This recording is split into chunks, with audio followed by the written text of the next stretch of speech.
Swamp Thing, one of DC's most iconic monsters. The jolly big green motherfucker's been around for a while, so chances are you're familiar with him, and even if you don't recognize him, you've probably seen him at least once before. Whether that be the countless comics he's been featured in, the multiple animated appearances he's had, that one TV show that I haven't seen but I heard is good, and you also might recognize him as one of the best characters in Injustice 2. Point is that this character's been around for a very long time, and it was just recently announced that the great James Mangold would be directing a Swamp Thing movie. And once I heard that, I was super fucking excited, because not only did it feel like DC was reading my mind with the movies they've been announcing lately, but I was excited to finally get to see a Swamp Thing movie because my dumbass didn't know that there had already been one. And it was directed by fucking Wes Craven, one of my favorite filmmakers of all time. I was genuinely shocked to find out this movie even existed. I had never heard of it once before, and I don't think I'm the only one either. When I tweeted about this, Trent from Trent's Collections is caught off guard as well. So why don't people talk about this movie? Why is it hardly brought up in the current conversation of the character? Where the fuck can I watch it? Oh, it's free on YouTube? Oh hell yeah, dog.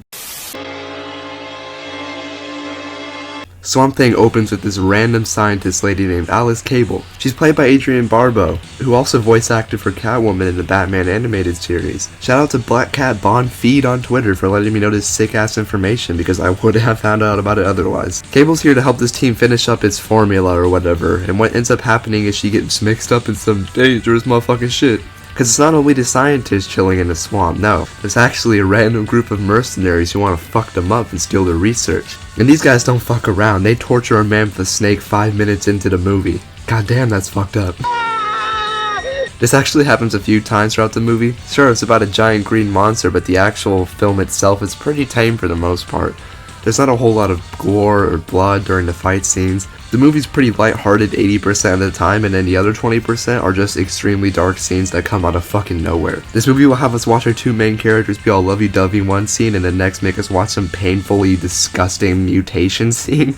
Getting back on track, the first 30 minutes of this movie are just scenes of Cable and Alec Holland flirting with each other, before Alec ever even becomes the Swamp Thing. We meet random characters like Alex, his overly nice sister, and his boss, who's this whiny guy who looks like he's always ready for a surprise safari. It's not really anything exciting either. Alex check out my weird glowy chemical that makes firecrackers.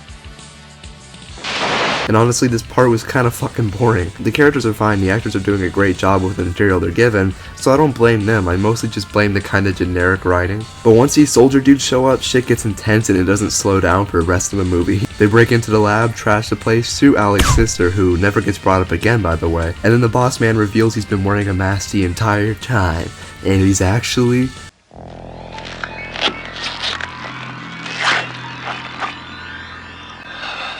some random ass guy. Was this supposed to be a shocking reveal? I do not know who this man is. Apparently he's supposed to be Dr. Arcane, a reoccurring villain in the comics, but I could not tell just from this reveal. He looks like every nondescript evil man. So Alec is covered in his own chemicals like a goof, and a really long fire stunt follows. This shit goes on for a while. Is the stuntman okay? He falls into the swamp and I guess the chemicals mix with the swamp or something and turn him into the Swamp Thing? Okay. That works. So Cable wakes up amongst the chaos and tries to escape with Alec's last remaining notes, but she's immediately caught and taken out to the swamp to be drowned, because this dude's weirdly insistent on it. My, have you gotten dirty! My goodness! Oh, good! Come here! I think this lady needs a bath! My whole existence feels dirty now. I guess I need to jump in that swamp too. So they almost drowned her before. God damn! Swamp Thing doesn't hesitate for a second to absolutely demolish these guys. This is an effective way to show the audience that Swamp Thing isn't to be fucked with. They also show us glimpses of him from behind so you don't get the full picture of what this monster is. Spoiler, it's just a rubber suit, but it's a damn good one in my opinion. You also probably notice that this movie mainly follows Cable's perspective, which I think is actually pretty smart. It gives us a human character to relate to, and she also has really great chemistry with the Swamp Thing. I really enjoy having her as the main character. She kicks fucking ass on multiple occasions. This movie clearly didn't have a huge budget, and it was also probably literal hell for the actor playing Swamp Thing to be on screen. It's probably like 1,000,000 degrees in that fucking costume, so it makes sense that they would focus primarily on her. He has to walk around in this heavy ass, hot ass suit in the middle of the swamp. That sounds horrible. Shout out Dick DeRock and his action hero sounding ass name. Man did the unthinkable. I bet that costume smelled like fucking shit by the end of the movie. So Swamp Thing saves Cable, which becomes a common trend in this movie. He puts her somewhere safe and then goes to deal with the goons. This guy looks like my old gym teacher from elementary school. This joke is clearly irrelevant and makes perfect sense to everybody. I wrote that in my script. Or did I? Yeah, I did. Sorry. And these two guys are just like, yeah, fuck this, and then they dip. Kind of a weird way to end the first real Swamp Thing action sequence of the film, but whatever. Let's quickly move on like this movie tends to with this iMovie transition. So we cut to the villain's giant mansion located who knows where, as he discusses his plan to steal Alec Holland's formula and present it as his own.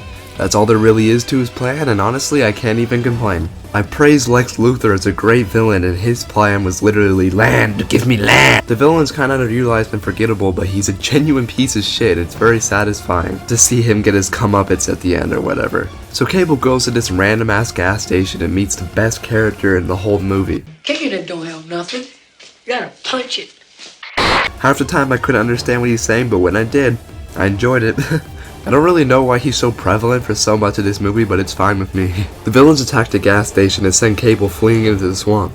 They go to catch her in a car only for Swamp Thing to stop that shit like a beast, goddamn. That's actually pretty fucking cool, I can't lie. So he runs up on them like a madman, throws the roof off the car so hard that it flies away, and then he proceeds to fuck up several of the soldiers by throwing them into the air really goddamn hard. Look, I'm not complaining, it's funny, and this shit would probably put me out of commission too, so I'm not gonna sit here and go, that's unrealistic. After demolishing these guys for the second time in 10 minutes, they call it quits for the night. They come to the conclusion that he's probably an abominable snowman or something, and then they try to come up with a new plan. It's not worth it. What are we killing ourselves for? It's smart that these guys actually want to just quit. Most henchmen don't seem to have this level of foresight. Their boss tells them they have to capture the Swamp Thing. As Cable and Jude sit in a canoe, she reminisces on her friend Alec, who she thinks is dead. They return to the lab to try to get Alec's notes. Cable is successful at finding the notebook, and Swamp Thing is also successful at finding her as he gives her a real goddamn spook. Jokes aside, I actually like the scene a lot. It gives us a nice glimpse into how the Swamp Thing has been feeling, as he tries to remember his life and somehow find a cure amidst his destroyed research. It's actually pretty tragic, and it's my favorite scene in the whole movie. As Cable and Jude try to leave, they're attacked by the soldiers.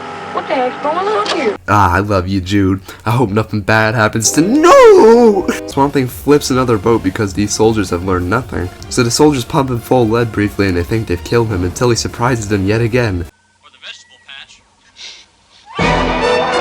He then crashes the boat into another fucking boat. God damn, this dude is crazy. So the villains devise a plan to capture him. They fucking murder Jude and then kidnap Cable. Swamp Thing shows up and heals Jude with his powers, thank God, and then he sets out to save Cable from these weird creepy men. But she hardly needs saving as she pushes one of them off the boat before making a run for it. He almost catches up to her on land before Swamp Thing shows up and kills him by pushing his head down really hard until his, neck snaps. This is what I meant by the movie being randomly gory, by the way, but hey, I'm not complaining, this is a sick way to kill somebody. But before he dies, he slices Swamp Thing's left arm off completely, which hinders him quite a bit for the rest of the third act. Cable passes out only to wake romantically in the Swamp Thing's arms. She finally realizes it's Alec, and we get a really heartwarming and kind of sad scene where the two seem relieved to see each other, but are also desperately trying to ignore the obvious situation at foot. It's only one scene, but it handles the whole in love with a monster thing super well. But their reunion is cut short by the villain kidnapping them. He keeps them chained up as him and his crew celebrate stealing the Krabby Patty's secret formula. As to give a toast to my old gym teacher, Arcane reveals that he put the formula in the dude's drink. Then we get to watch one of those uncomfortable scenes I was talking about where the man violently morphs into some kind of beast.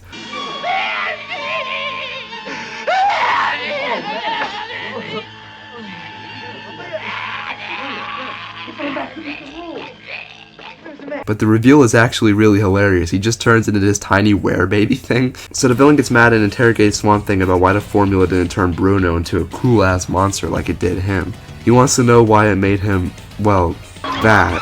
And Swamp Thing basically explains that the formula only makes you more of what you already are. Since Alec Holland loved nature so much, he became part of it. And since Bruno was a stupid fucking loser, he became a sad little weasel thing. After hearing this, Arcane wants to try it for himself, as he believes he'll become like the ultimate evil genius or whatever. But what ends up happening is this disgusting and awesome Cronenberg-ass scene where he morphs into this weird cocoon thing, and then he has to rip it off to reveal his new form.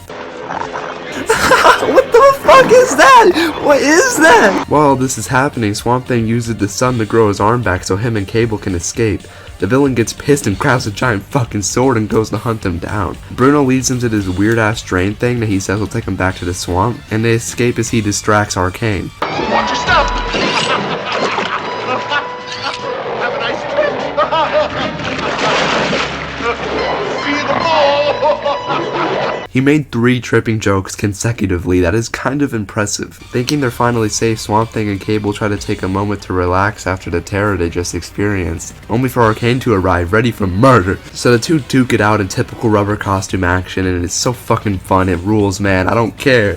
I apologize in advance for the joke I'm about to make. Just know that it's obligatory.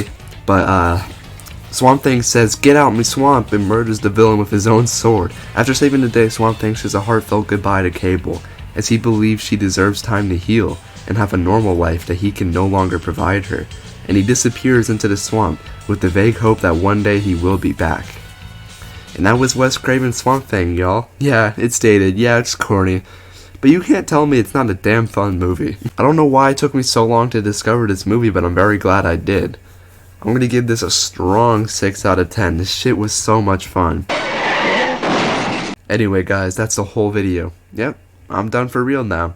Psych, you fucking idiot, you thought I was done? Nah, bitch, we still got a whole nother movie to watch. Wait. And as I'm writing this, I have yet to see it. The poster looks really bad though, like what the fuck is that?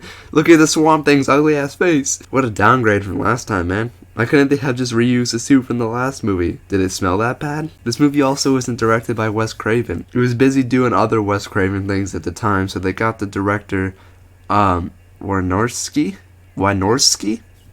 I think it's Wynorski. The director of such classics as Chopping Mall and something called Munchie. Ew, what is that? What the fuck is that? But like I said, I haven't seen this movie, so I'm gonna try to give it the benefit of the doubt. Let's watch 1989's The Return of Swamp Thing.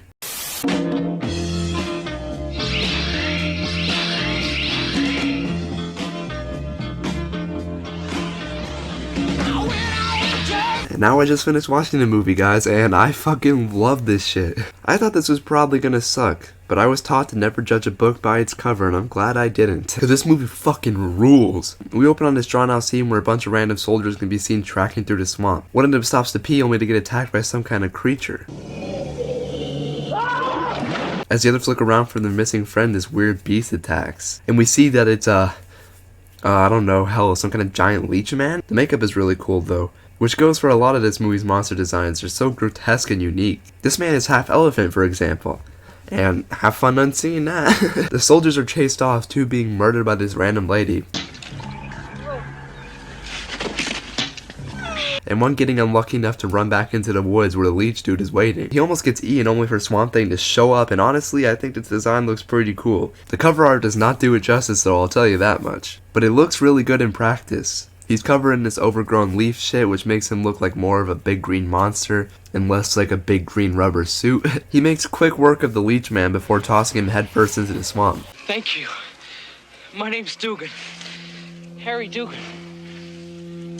They call me Swamp Thing. Could he really not tell that this was a monster before he put on his glasses? I mean, look at him. I'm sure you'd be able to tell that he's big and green. Oh hell yeah, man, I love this opening. It's a montage of a bunch of comic panels and I think it's so sick. We need more openings like this in superhero movies. I always say I miss the in-your-face openings of old superhero movies, and this is exactly what I'm referring to. Once that's over, we meet this movie's love interest / relatable human character in the form of Abby. She's played by Heather Locklear. She's not as interesting of a character as Cable was, but she's still extremely charming and a lot of fun to watch. She's actually a pretty funny character, and I appreciate all of Heather's comedic timing. She talks to a bunch of flowers like an insane person before coming to the conclusion that she needs to fix her life, starting with confronting her stepfather who just happens to be Dr. Arcane. Last time we saw him, he was a monster who died, but I guess he found a cure? And you're supposed to be dead. I got better? We learned that he spent the last several years trying to successfully understand mutation, and he's not doing a great job at it. These are worse fuck-ups than Bruno was. So he fucking evaporates his cockroach man and then talks to this comically southern cop. For the Squat and Gobble restaurant. Damn near scared old Jasper Kincaid to death. You know Jasper Kincaid, he cooks there. No, I don't. I never go there. Well, you missed some damn good grub. We meet a lot of odd characters like this. For example, Abby takes a ride with this weird dude to get to Dr. Arcane's house. Looks like we're in the middle of nowhere. Are you sure we're going the right way? Ain't but two ways we can go. This way and back. And we ain't been this way. And we ain't going back. So I guess we're going the right way. Dude, look at the fucking road! So Abby finally arrives at the house and Arcane wastes no time trying to do evil shit. He cuts her finger for ring so that he can get the blood sample for his master plan of immortality or whatever. That's more of a motivation he had than last time, I guess. As Abby gets some sleep, we cut to this random town near the swamp. As these two kids meet up to look at porn mags. Straight is the open, stupid door, let me in! What's the password? Password? What do you mean password? We never have password! This kid is the funniest fucking kid I've ever seen. He can't act at all, obviously, but he's trying so damn hard and you can't help but just love him. As these two look at porn, they get interrupted by the leech man from earlier, because little did they know he's super anti-porn. After all, he's very clearly an Aiden Ross viewer. So the kids try to escape. What the fuck, Jesus? That genuinely caught me off guard. Luckily, Swamp Thing shows up to save the day. But first they have to have a duel with giant metal pipes as lightning pulsates through them. God damn, this is insane. Leech Man misses Swamp Thing and causes a massive fucking explosion which kills him as a result. Yeah,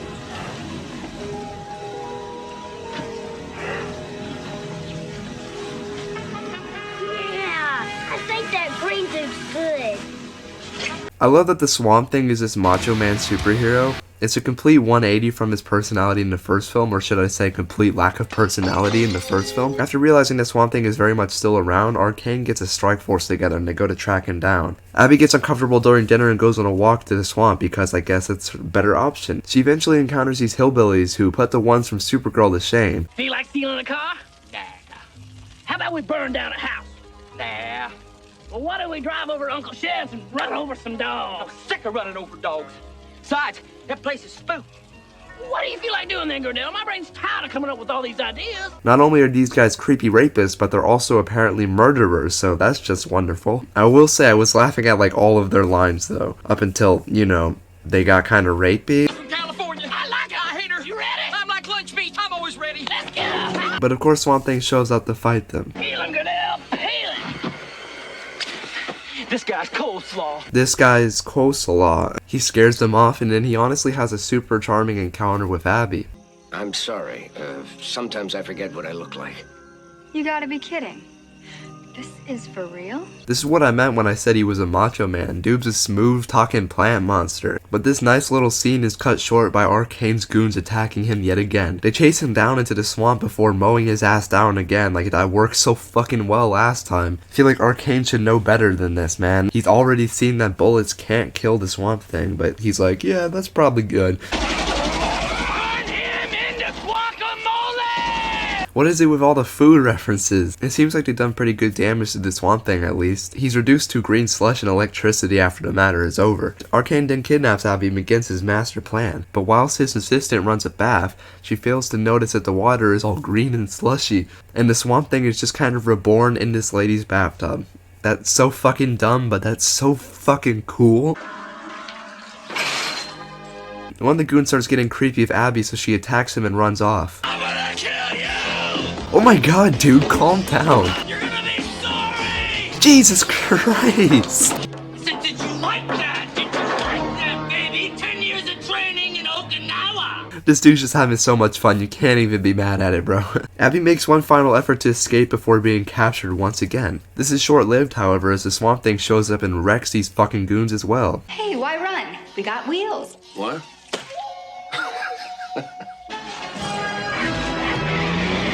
That's right, guys, Swamp Thing escapes by stealing a car and driving off, and you doubted me when I said this movie was awesome, didn't you? For shame, dude, for shame. The next day, we see the two funny-ass kids again as they hatch a plan to get a picture of Swamp Thing. At the same time, Swamp Thing and Abby start getting a little close, if you know what I mean. His relationship with Cable was a lot more complicated in the first movie. They loved each other, but there was an overall sense of sadness about it. They couldn't be together and they were struggling to come to terms with that. That's mostly gone here, but these two still have enjoyable chemistry, so it's okay. You said it yourself. I'm a plant. That's okay. I'm a vegetarian. I mean, fair enough, I guess. As the two start to get frisky, Swamp Thing briefly turns back into a man and looks absolutely nothing like his human form did. As the kids march through the swamp, they get snuck up on by Arcane's goons. Right. What?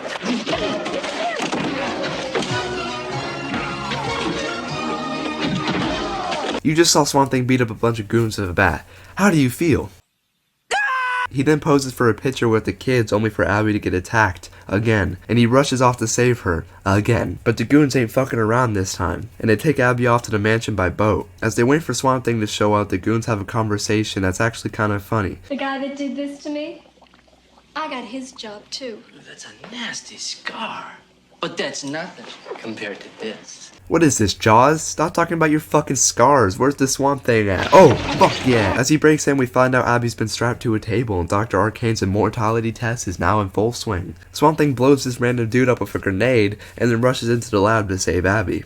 He finds Arcane mid-experiment, and before he can stop him, he's attacked by this random monster guy. Hell, it's barely even a fight scene, it's mostly just Swamp Thing pounding on this guy for like 5 minutes and then murdering him. Swamp Thing puts a grenade in his jacket and throws him headfirst into the machine, good god. This causes a huge explosion that ends Dr. Arcane's experiment with a bang. Swamp Thing then saves Abby and leaves the facility without saying a single word to Arcane. Like, I'm serious, they don't say a single thing to each other this entire movie. You brought me back, didn't you? I couldn't lose you. You've known her for 2 days! So they admit that they love each other and decide to live happily ever after together. Also, the two kids get their picture after all. Damn it, I love this movie. And that's it. We've watched and reviewed both Swamp Thing movies, and honestly, it's tough to decide which one I prefer. They're both good for very different reasons. Wes Craven's take captures the heart and tragedy of the character, the pain of being a monster or whatever, and Wynorski's film feels like a comic book come to life. It's filled with so much color and fun action. I'm also gonna have to give this movie a 6 out of 10, and if you're really curious about which one I prefer, then I guess you're gonna have to stay curious, because I literally couldn't tell you. So I guess the real question of the day is, why the fuck did they never make a Swamp Thing 3? This was a lot of fun to do. I'm very glad I discovered these movies. If you also haven't seen them, please do yourself a massive favor and check them out. They're not very long and they're both free on YouTube. I'll be sure to link them below. I'm extremely excited to see what James Mangold does with this character. But until then, I hope you enjoyed this video, cause I sure as hell enjoyed making it.